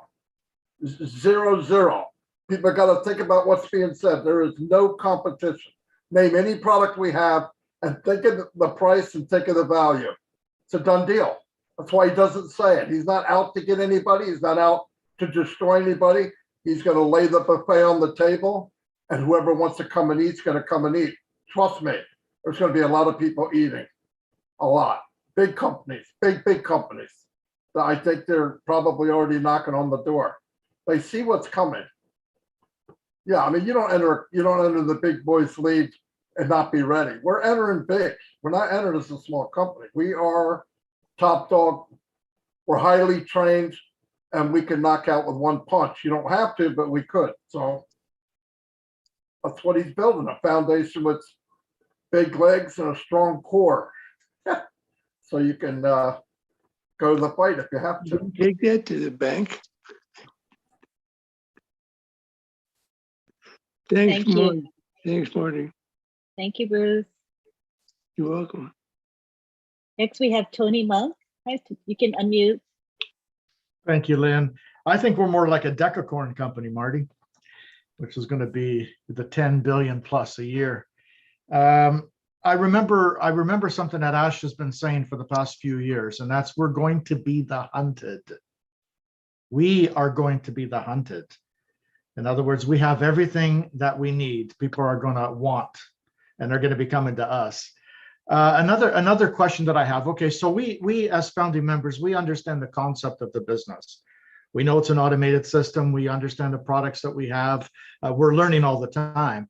But this question is for Oliver and Marty and Mike. And thank you, Mike, by the way, for putting that structure together, showing us the security. That was really cool the way you did that.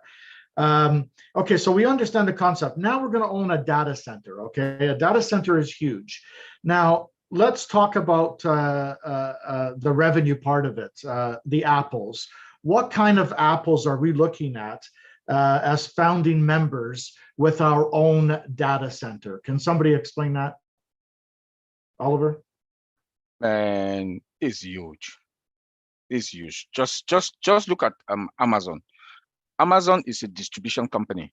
But when Jeff Bezos came in with their own cloud service, they bump up.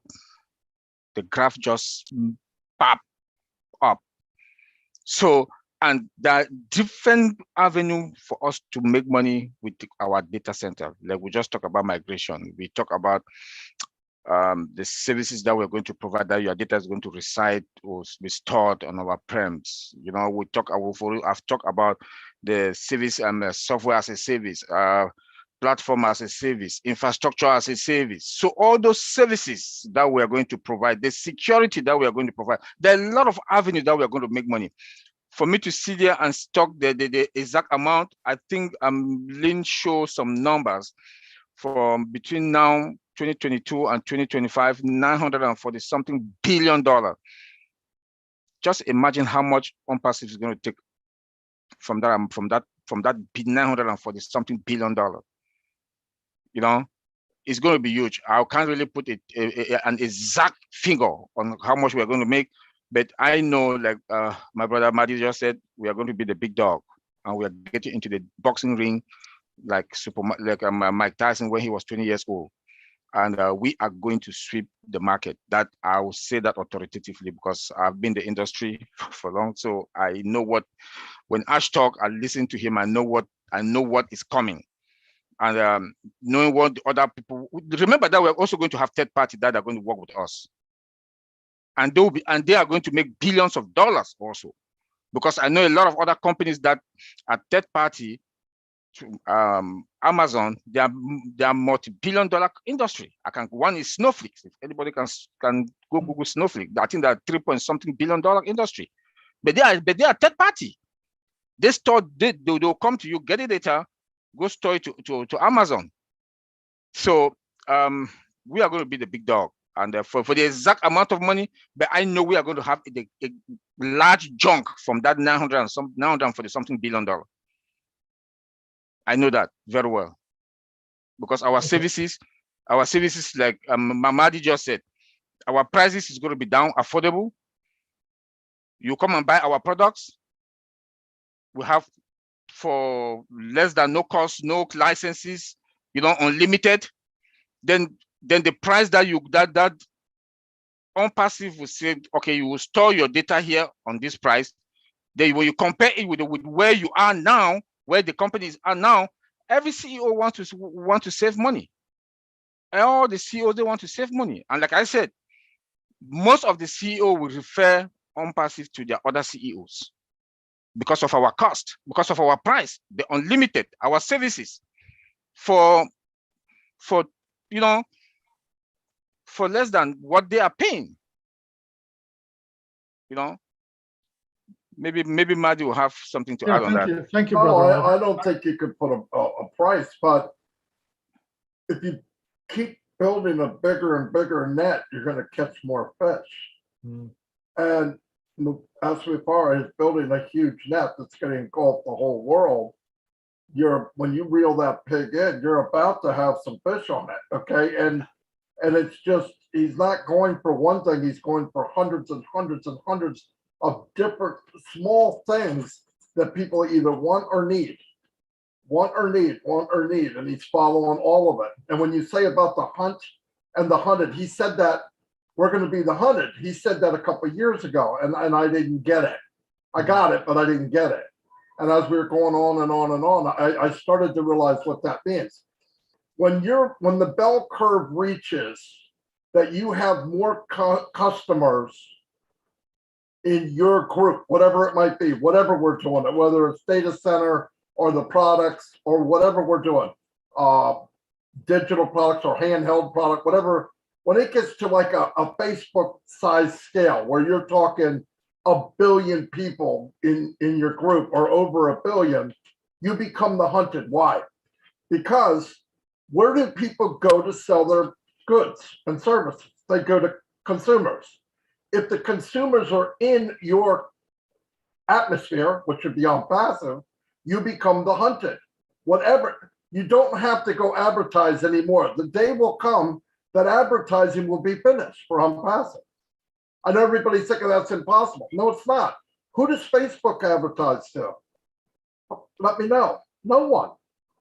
They don't have to because the consumer's in their backyard. The day will come when that bell curve hits where we've got somebody in on passive for something. I don't care what it is. When you hit that number and it goes over that curve, now it's no longer are you marketing to get people or people coming to you to market what they have. Right. That's going to come. Now, when that comes, you become the lion, not the gazelle. Right. Hey, Marty, that's coming. Nobody knows how quick.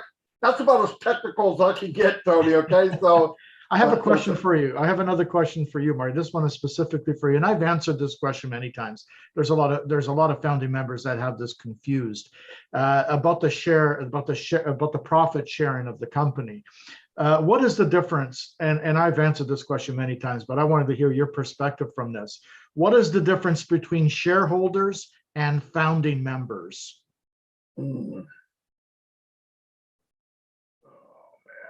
A shareholder can buy a percentage of shares of the total part of okay, there's 100% of the company and I own 20% of the company. Okay, I own 20% of the company. We're not shareholders. We're founders. The difference is the bigger the company gets, like right now we're 1 million people, 1,100,000, whatever. In a year's time, we'll be less than what, 1% of the company maybe? And in 5 years, maybe less than 1/10 of 1%. So all the revenue that comes in is still going to that small percentage of people. Yes, we're going to have resellers and all that. And trust me, resellers are going to come in here and make tens of millions of dollars. Tens of millions of dollars because they know how to market. Is it going to hurt you? No, because they're going to be in your downline for the first time in the history of mankind. The other thing is other companies are going to come here and work with OnPassive, not against them. We will help other companies make millions and millions of dollars. Listen, if I was an MLM company, and while I'm starting up my company, my tools in my ML company would be OnPassive. So as I brought people in, I would tie them into OnPassive. That's part of the deal. That is your package. Why? Because they do the other part that people can't do. So you're successful, they're successful. So this is a big ride. This is huge. This is absolutely database. Yeah, database is huge. How do you know? 52% of Amazon's revenue is from a database that they came up with, what, 10 years ago, something like that. It's 52%. It has actually crossed over 50-50. It's now higher than what they make selling and delivering products. Do you think they're making a lot of money? Yes. Do they say how much they're going to make? Yes. Why? Because there's nobody on the same street with them at what they do. Now, there's different servers that handle different types of things. But if OnPassive comes along and says, wait a minute, we're going to do what you're doing, but we're going to charge 50% less. I'm exaggerating, but whatever it is. Companies want to cut costs, guys. Everybody knows that. That's where you get your value at. So while you're cutting costs and you're throwing this big net, you're catching people that want to do this. Everybody picks what they want. 99% of the people that come in OnPassive will be customers. Customers. Everybody thinks, oh, what are we going to do with all these founders? We're 1/10 of 1% in 5 years, probably, if we're lucky. But this is big. I mean, we got people all over the world. And remember, 4.6 billion people have the internet now. When we send up 5 or 6 rockets with a bunch of satellite, now we have 5 billion people that are on the internet. Where are they going? They're going down pass. Eventually, if you build it right now, they will come. And that's what he's doing. And it's about all these little things. It's little pieces. You watch Ash when he talks. That's why when he talks, when I first got in, it's going to be 3 years. I used to think, what the frick is he talking about? Right? So we get together and I think he meant this. I think he meant that. And you put this little puzzle together. When you're done, you go, I think that's a farm field. I think that's a cow. And I think that's a sun. Okay, it's a farm. And if you're lucky, you're right. But if you really listen to what he's saying, he does paint a picture every time he's on. He paints a picture. Where people make a mistake is they go in and say, I want to hear this. Don't do that. Go in there and say, what am I going to hear? Because he drops things constantly. Constantly. I see people in there with a face like, what's the big deal? And I'm thinking, holy cow, that was big news, right? When he first brought up the data center, most people didn't know what that meant. They don't know. I looked it up right away. I'm a Google maniac, right? So what the frick, and you find out. So no, we're in for a ride of a lifetime, and we haven't seen nothing. And because he's constantly looking ahead, I mean, he's talking about manufacturing things, physical products. He's already talking about that. He knows what it costs to put satellites in space so people in Papua New Guinea don't have to climb a tree to get the internet. No, I mean, there's a lot of stuff coming, and it's only going to get more and more and more and more and more. We're very fortunate. I didn't mean to talk this much. Plus, I never raised my hand. Len, you should kick me off. Marty, that was amazingly articulated. I loved it. Thank you so much. That was fantastic. Thank you. Beautiful. Thank you, Lynn. You're quite welcome, Tony. Thank you for asking that. I learned a lot too. It's awesome. Next, we have William Delorme from Canada. You can unmute yourself. Hi, Lynn. Hello, Marty. I'd like to say I'm really enjoying this because you're going from fiber optics to security.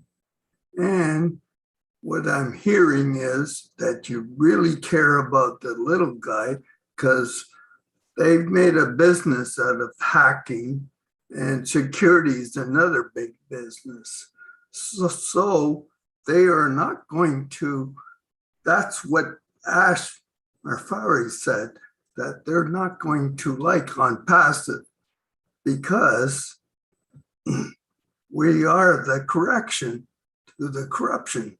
So we get rid of all that because there's a pandemic around. We know that people are losing jobs, and these people are allowed to go into their funding and take their money. That's horrible. These people deserve to go on another planet. That's what I have to say about those people. And we're going to see that. And can you imagine us stopping these people, and they think they're more smarter than we are, that on passive, they are not going to like us because we're going to be the correction. That's how smart we are. I'll give that to Marty because that's a question that has to be dealt with. Thank you, William. Appreciate it. I think that's it. Is that it for hands? Are we good? Everybody got your questions answered? Everyone good? All right. Well, this is about the right time to end. We're a little bit over, but that's fine because I think we all gained a lot. Every minute of this webinar was great. This time, oh, who is that speaking? It's me, Patty Noonan. Can I please say one more thing to Marty? Go ahead. Marty, I just want to say happiest birthday to you. And I bet Story is so proud of you. I remember when we were co-founders and we saw Shorty. That's it, Lynn. Thank Love you. All right. All right. So at this time, it's my time to give thanks to the people who have contributed to this webinar. And I thought it was extra special. I personally gained a lot. Technical stuff is not my thing, but I got quite a bit out of the presentations. The screen shares were very helpful as well. And we hope to continue along this line, as I believe there's lots of learning that we need to do. You know, especially being in an AI company like this, it pays off to just learn as much as we can, although you don't have to know a thing, but why not, right? So right now, I'd like to thank the people that have made this webinar what it is today. First of all, before I forget, I'm thanking you, all the attendees here, because without you, we would not have Friday Night Live. So I appreciate you, and I love each and every one of you. Thank you to my co-host, Ron Hulbert. You know, he's not feeling well. He has some health issues, so please keep him in your prayers because I need him. He's my co-host. He's special. He's precious to me. So please pray for him. Send him your good thoughts and hope he can just get better so he can be with us every Friday. Thank you to Marty, who is always gracious in letting us use his the corporate webinar. We're able to use Ash Mufarah's corporate webinar. We're blessed because we can have as many attendees as we want. And one day, we're going to have more than 20,000, but I just forgot. We're going to have O Connect by then. So we won't have any limits. So we can have as many participants as we want. So that's a great thing. Thank you to Kevin Rutledge, who faithfully does our graphics. The pretty graphics that you see, we appreciate him. Sometimes I'm last minute and asking him to help me make the graphic, and he never complains. So thank you, Kevin. Thank you to Julie Wynn. You know, sometimes she's quiet, like now she's quiet, but guess what? She's here. She's here with us, her heart and her soul and she's here with me, you know, and I feel her support. So thank you. Love you so much, Julie. Thank you to Chris Johnson, our hey man. He's always here. He's the guy that I could count on to post Friday Night Live in the back office. No matter what the time, he's always there and he makes it for us. So thank you so much. Thank you to our presenters, Engineer Mike Ojantambia. Did you like what he said? Did you guys learn from him? Let's give him a hand. Thank you to Oliver Fonte, who also contributed an immense amount of information for us. Thank you, Oliver. You did a great job. Thank you to the leaders here in the house that were here. We had Dr. Bill Williams. We had Cindy Hopkins here. David Bacau is here. He had to leave, but he's back in the panelist list. We have Viviana Rodriguez. Hi, Viviana. She's here very frequently. Appreciate you so much. And thank you to Jeffrey Morlock as well. Did I miss anybody? Hope I didn't miss any leaders. The Leadership Council. I think I got them all. So thank you so much. Yes. You know, a little bit ago when Marty was talking, he brought something up. Can I give you a Ash quote? Yes, certainly. We should all probably remember this, Marty. You reminded me of it. And this is quoting Ash. We're starting much stronger than other companies like Google, etc. Our staff has come from companies like JP Morgan, Apple, Wells Fargo, etc. Like Google at its beginning, OnPassive is a movement and we too will become a global leader. In this way, we will be way above the crowd. That was from 2019 when he was still unfolding the vision. Powerful, powerful quote. Thank you so much. Lynn, Yes, yes. Bill Williams as well. We forgot about him, I think. Oh, I said Dr. Bill Williams. Oh, you did. I'm sorry. It's me then. Sorry. It's okay. No, the reminder is welcome. Thank you very much. Thank you. That's a great ending, Jeffrey. I think very apt saying from Ash. He's a very wise man, and he knew what was going to happen back in 2019, didn't he? Maybe we didn't know, but he knew. So thank you, everybody, for being here. let's go ahead and unmute. Don't forget to come next week, Friday, okay? See you back here on Friday Night Live. Same time, same webinar link. Now you can unmute and say aloha to each other. Goodbye. Love you. Yes, everybody says hi. DMV area. Night of the world. Well, they're not a quiet bunch. Good night, everybody. Happy birthday, Marty. I missed it. Happy birthday. Excellent webinar today. Thank you for all the presenters. Everybody. Good night. Good. Thank Would you you so listen to much for the them? data center. Yeah, thank you for the Awesome. training. Thank you for the information. Very Good much job so appreciated. much, Engineer Mike. I Oliver learned for the something diagram, today. Engineer Mike. Thank you. Thank you for the penetration testing. Bye bye. Good